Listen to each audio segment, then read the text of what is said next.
Hi friends, welcome back to Ikshu ideas and blogs అండి. ఇంకా నేను పార్లర్ ట్రైనింగ్కి అయితే వెళ్తున్నా అని చెప్పిన కదా. ఇంకా ఈరోజు క్లాస్ వచ్చేసి హెయిర్ స్టైల్ వేసే ముందు హెయిర్ని ఎలా ప్రిపేర్ చేసుకోవాలి అనే దాని గురించి క్లాస్ అయితే చెప్పింది అక్క.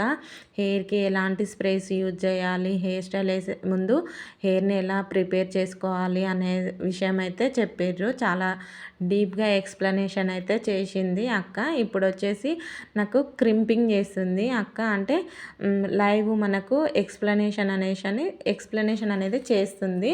చాలా బాగా చెప్తుంది అక్క. ఏదైనా హ్యాండ్ ప్రాక్టీస్లోనే ఉంటుందండి.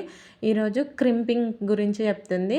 ఫస్ట్ మార్నింగ్ సెక్షన్ మొత్తం క్లాస్ ఉంటుంది, ఆఫ్టర్నూన్ సెక్షన్ మొత్తము ప్రాక్టికల్ ఉంటుందండి. చాలా డీప్గా ఎక్స్ప్లెయిన్ చేసింది అక్క. చూడండి ఎంత బాగా వస్తుందో క్రింపింగ్ అనేది. అంటే ఈ క్రింపింగ్ చేసుకోవడం వల్ల యూజ్ ఏంటంటే హెయిర్ అనేది మనం ఎలా హెయిర్ స్టైల్ వేస్తే దానికి సపోర్టింగ్గా ఉంటుందన్నమాట.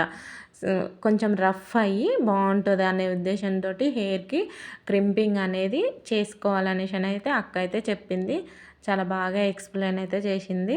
ఇంకెవ్వరికి ఏ డౌట్స్ ఉన్నా కానీ ఎన్నిసార్లు అడిగినా కానీ విసుక్కోకుండా ఎక్స్ప్లెయిన్ అయితే చేస్తుంది. సో ఈరోజు క్లాస్ వచ్చేసి క్రింపింగ్ గురించి ఎక్స్ప్లెయిన్ చేసిందండి. చూడండి, బిఫోర్ ఆఫ్టర్ అనేది మనకు అర్థమైపోతూనే ఉంటుంది.